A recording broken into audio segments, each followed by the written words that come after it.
સુરત સહિત સમગ્ર ગુજરાતમાં ભારે વરસાદ પડી રહ્યો છે। ભારે વરસાદને પગલે ઉકાઈ ડેમમાં પાણીની આવક વધતા પાણી છોડાતા તાપી નદી પરના ફ્લડ ગેટ બંધ કરાતા વેડ રોડ કતારગામ પંડોળમાં પાણી રસ્તા પર ભરાયા છે।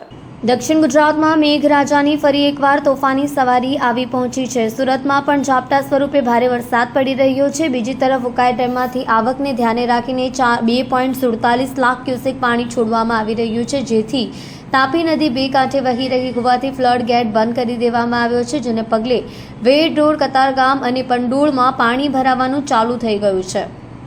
વેડ રોડ અને કતારગામ વિસ્તારમાં ફ્લડ ગેટ બંધ થઈ ગયા છે, જેને પગલે રસ્તા પર પાણી ભરાવાનું શરૂ થઈ ગયું છે। રસ્તા પર કમરડૂબ પાણી ભરાઈ ગયું છે, જેને પગલે લોકોને અવરજવર કરવામાં ભારે તકલીફ પડી રહી છે। તંત્ર દ્વારા આ રસ્તાઓ પર બેરિકેડ્સ લગાવી દેવામાં આવ્યા છે।